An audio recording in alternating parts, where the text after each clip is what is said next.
Hey guys, my name is Max and Valorant is finally out, and here's everything you need to know getting started with Valorant. So let's get right into it.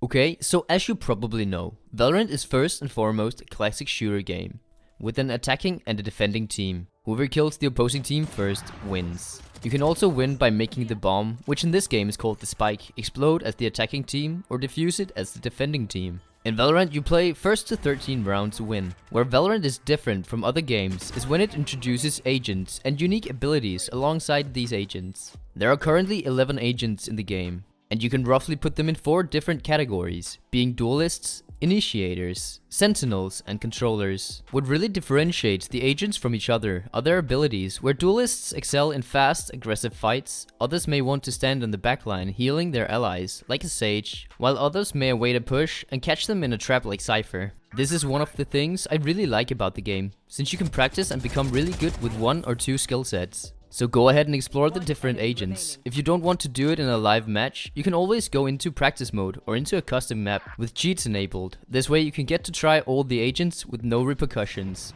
But where do I get the agents? You know what? I'm glad you asked. When leveling up, you get 2 free agent unlocks. You can use these unlock tokens to instantly unlock an agent. After unlocking the 2 free agents, you have to activate the different agents' contracts and earn XP from playing matchmade games to unlock them. But if you don't want to bother with that, you can always buy them for 1000 Valorant points.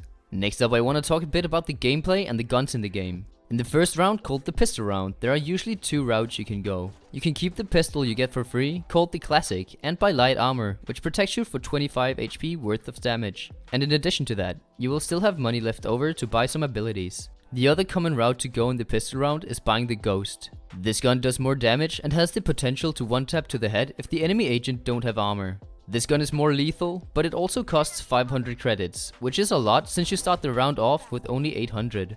This means you won't be able to buy armor. You will, however, be able to buy a few abilities. The good thing about buying abilities in the starting rounds is that even if you don't use them, they carry over to the next round. Meaning if you focus on buying abilities, you might end up saving some credits in the future. For me personally, I play duelist agents, so I like going for the offensive route here, buying some abilities and a Ghost for max lethality. When you get further into the game, you will get more money for guns, and the 2 most common ones to get are the Vandal and the Phantom. They both cost 2900 credits, and the main difference in these guns is that the Vandal has no damage drop off, but to compensate for that, the Phantom has a higher rate of fire. So these guns are very situational, and you just need to find the one that suits you the best. You can always go ahead and hit the shooting range to test out the different guns. Another thing to know is when shooting in Valorant, guns have a spray pattern.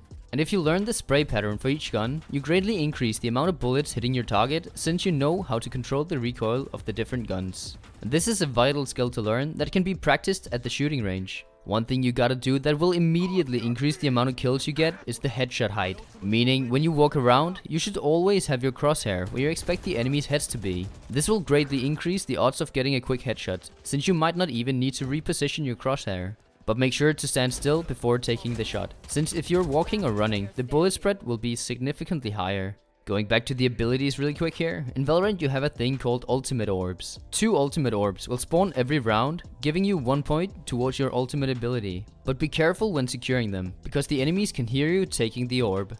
Bringing me to the next big thing, footsteps, and how to get around the map unnoticed. When running as normal, you will see a noise circle appear on the map. This circle indicates how far away from you the enemies can hear your footsteps.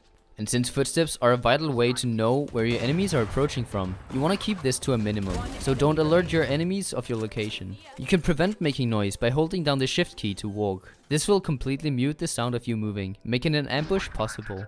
But Max, you said something about a spike? Yes, I did. So there are a few things to know about the bomb, which is also known as the spike. The attacking team gets 1 spike to plant on one of the different spike sites. Planting the spike takes 4 seconds, and after planting, the attacking team will have to protect the spike for 45 seconds until it explodes to win the round. But be careful, if you're caught within the radius of the spike explosion, it will instantly kill you, making you lose everything you had on you for the next round. But obviously, the defending team can also defuse the spike. It takes 7 seconds to defuse the spike, but you can do it halfway for more control over a clutch situation. Defusing the spike will also result in you getting a point towards your ultimate ability.